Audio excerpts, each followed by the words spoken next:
For the kingdom of heaven is like a landowner who went out early in the morning to hire workers for his vineyard. He agreed to pay them a denarius for the day and sent them into his vineyard. About 9 in the morning he went out, and saw others standing in the marketplace doing nothing. He told them, "You also go and work in my vineyard, and I will pay you whatever is right." So they went. He went out again about noon and about 3 in the afternoon, and did the same thing. About 5 in the afternoon he went out and found still others standing around. He asked them, "Why have you been standing here all day long doing nothing?" "Because no one has hired us," they answered. He said to them, "You also go and work in my vineyard." When evening came, the owner of the vineyard said to his foreman, "Call the workers and pay them their wages, beginning with the last ones hired and going on to the first." The workers who were hired about 5 in the afternoon came and each received a denarius. So when those came who were hired first, they expected to receive more. But each one of them also received a denarius. When they received it, they began to grumble against the landowner. "These who were hired last worked only 1 hour," they said, "and you have made them equal to us who have borne the burden of the work and the heat of the day." But he answered one of them, "I am not being unfair to you, friend. Didn't you agree to work for a denarius? Take your pay and go. I want to give the one who was hired last the same as I gave you. Don't I have the right to do what I want with my own money?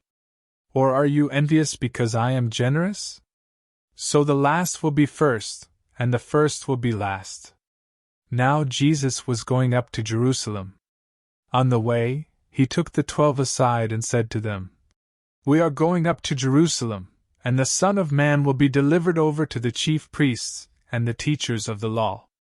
They will condemn him to death and will hand him over to the Gentiles to be mocked and flogged and crucified. On the 3rd day he will be raised to life." Then the mother of Zebedee's sons came to Jesus with her sons and, kneeling down, asked a favor of him. "What is it you want?" he asked. She said, "Grant that one of these 2 sons of mine may sit at your right and the other at your left in your kingdom." "You don't know what you are asking," Jesus said to them. "Can you drink the cup I am going to drink?" "We can," they answered. Jesus said to them, "You will indeed drink from my cup, but to sit at my right or left is not for me to grant. These places belong to those for whom they have been prepared by my Father." When the 10 heard about this, they were indignant with the 2 brothers. Jesus called them together and said, "You know that the rulers of the Gentiles lord it over them, and their high officials exercise authority over them. Not so with you. Instead, whoever wants to become great among you must be your servant, and whoever wants to be first must be your slave, just as the Son of Man did not come to be served, but to serve, and to give his life as a ransom for many." As Jesus and his disciples were leaving Jericho, a large crowd followed him. 2 blind men were sitting by the roadside, and when they heard that Jesus was going by, they shouted, "Lord, Son of David, have mercy on us!" The crowd rebuked them and told them to be quiet, but they shouted all the louder, "Lord, Son of David, have mercy on us!" Jesus stopped and called them. "What do you want me to do for you?" he asked. "Lord," they answered, "we want our sight."